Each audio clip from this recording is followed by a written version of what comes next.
అమలు చేయలేక వాటన్నిటినీ పక్కన పెట్టి తూతూ మంత్రం చేసేసి 11 సీట్లకు పరిమితమైపోయింది వైఎస్ఆర్ కాంగ్రెస్ పార్టీ, దీని పని అయిపోయింది అని మొన్నటిదాకా చెప్పినటువంటి వారు వైఎస్ జగన్మోహన్ రెడ్డి గారిని, వైఎస్ఆర్ కాంగ్రెస్ పార్టీని టార్గెట్గా చేసుకొని అద్భుతమైన అమోఘమైన కథలు అల్లి ప్రచారాలు చేస్తున్నారు. అడ్డగోలుగా కేసులు పెట్టి రిజిస్టర్ చేయించుతున్నారు. నిన్న మొన్న ప్రచారం జరిగింది. ఇబ్రహీంపట్నంలో ఒక సబ్ రిజిస్ట్రారు లేఖ రాశాడని, అదేదో చిన్న చిన్న ఛానల్స్లో వచ్చింది. అక్కడ ఇక్కడ ఏదో 0.5%, 5%, 2%, 1% ఉన్న బుడ్డ ఛానల్స్ ఉన్నాయి కొన్ని. వాటిలో విస్తృతంగా తిప్పారు. తిప్పి తరువాత మెయిన్ స్ట్రీమ్లో ఉన్నటువంటి తెలుగుదేశానికి సంబంధించినటువంటి పత్రిక ఈనాడు, దాంతోపాటు మరొక పత్రిక, ఈ పత్రికలు మళ్ళా దాన్ని తెర మీదకు తీసుకొచ్చి ఫస్ట్ పేజీలో వార్తలు రాశారు. బినామీ బూచోళ్ళు అని. వీళ్ళు ఎక్కడి దాకా వెళ్ళారంటే, ఈ సబ్ రిజిస్ట్రార్ చాలా అన్యాయాలు, అక్రమాలు, భూదందాలు, దొంగ రిజిస్ట్రేషన్స్ విశాఖపట్నంలోవి, రాజమండ్రిలోవి, ఇబ్రహీంపట్నంలో ఉన్నటువంటి చోట అనేక చోట్ల ఇవన్నీ చేశారు. దీని వెనకాల ఎవరో చీమకుర్తి శ్రీకాంత్ ఉన్నాడు. ఆ చీమకుర్తి శ్రీకాంత్ జగన్మోహన్ రెడ్డి గారికి, జగన్మోహన్ రెడ్డి గారి సతీమణి అయినటువంటి భారతమ్మ గారికి బినామీ, వేల లక్షల కోట్ల రూపాయలు గోల్మాలైపోయింది అని ఒక కథనాన్ని మళ్ళా తెర మీదకు వండి వార్చేటటువంటి ప్రయత్నం చేస్తున్నారు. ఎవరు ఈ శ్రీకాంత్ కాదు సింగ్, ఈ సబ్ రిజిస్ట్రార్? ఆయన ఏంటి, ఈ నెల 3వ తారీఖున ఆయన్ని పోలీసులు అరెస్ట్ చేశారు. ఒక విషయం ఇక్కడ మీకు చెప్పాలా, వైఎస్ఆర్ కాంగ్రెస్ పార్టీ అధికారంలో ఉన్నప్పుడే 2023 నవంబర్ 17న ఈ ధర్మసింగ్ అనే సబ్ రిజిస్ట్రార్ నివాసంలో ఏసీబీ దాడులు జరిపింది.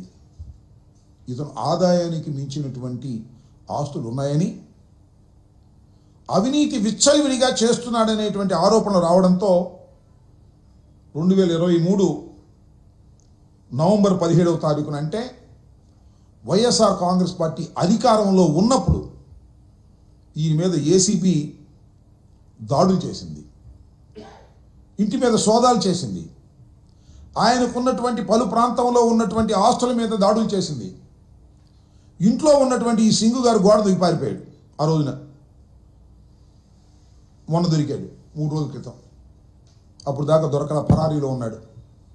ఎవరు ఈ సబ్ రిజిస్ట్రార్ సింగ్ అంటే, ఆయన పేరు పెద్ద సింగ్, దాని పేరు ఏంటి, ఆయన బాలనాగ ధర్మసింగ్. ఈయనేంటి ఆయన కథ అంటే, 2014 నుంచి 2019 వరకు విజయవాడ ప్రాంతంలోనే సబ్ రిజిస్ట్రార్గా ఉన్నారు. చాలా అవినీతి ఆరోపణలు ఆయన మీద వచ్చాయి. వైఎస్ఆర్ కాంగ్రెస్ పార్టీ ఆయన మీద యాక్షన్ తీసుకోవడానికి ప్రయత్నం చేస్తే పారిపోయి మొన్న దొరికాడు 3వ తారీఖున.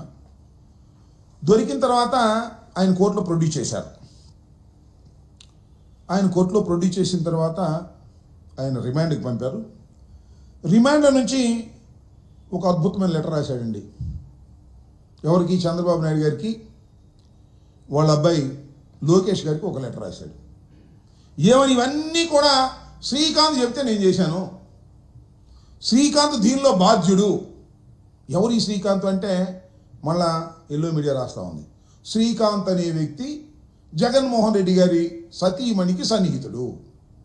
అంటే చుట్టి మళ్ళా జగన్మోహన్ రెడ్డి గారి సతీమణికి చుట్టేటటువంటి ప్రయత్నం చేస్తున్నారు.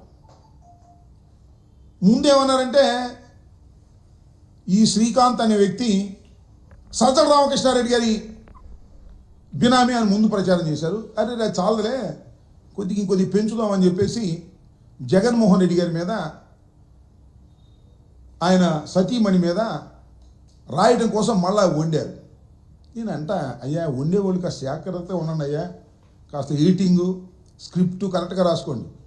ముందే సజ్జల పేరు చెప్పడం, తర్వాత మళ్ళీ జగన్మోహన్ రెడ్డి గారి పేరు చెప్పడం, ముందే జగన్మోహన్ రెడ్డి గారి మీద పేరు చెప్పేటట్టుగా మీరు ఏర్పాటు చేసుకోవాలి. ఆయన ఒక లెటర్ రాశాడు జైల్లో నుండి. జైల్లోంచి లెటర్ ఎటు వచ్చిందో నాకు అర్థం కాల. Is in remand Khaidi, ACB కస్టడీలో ఉన్నాడు, యాంటీ కరప్షన్ బ్యూరో కస్టడీలో. ఒక అద్భుతమైన లెటర్ రాశాడు. ఆ లెటర్ అంతా కూడా జగన్మోహన్ రెడ్డి గారి మీద, ఆయన సతీమణి గారి మీద, లేకపోతే మన ఈ శ్రీకాంత్ చీమల మరి శ్రీకాంత్ మీద రాసేటటువంటి ప్రయత్నం చేసి దాన్ని గిరగిర దిప్పుతున్నారు మీడియాలో అంతా కూడా. దీనిలో నాకు భలే ఆశ్చర్యం వేసిందబ్బా. ఈనాడు రాశారు, చక్కగా మంచి రైటర్ని బట్టి రాసినట్టు పాత్ర ఇలాగే. అది ఒకసారి చదివి వినిపిస్తాం మీకు. అదేమిటి అంటే, అతన్ని బెదిరించారంట. ఎవరిని? ఈ సబ్ రిజిస్ట్రార్ సింగ్ గారిని బెదిరించారంట. వైసీపీకి సంబంధించినటువంటి నాయకులు, ఈ శ్రీకాంత్ గారు కానీ మరొకరు కానీ ఏమని బెదిరించారో తెలుసా? Standard dialogue. ఇంతకుముందు చాలాసార్లు చాలా సందర్భాల్లో తెలుగుదేశం నాయకులు, లోకేష్ గారు, చంద్రబాబు నాయుడు గారు, తెలుగుదేశం ప్రముఖులు వాడినటువంటి డైలాగులు. కరోనా సమయంలో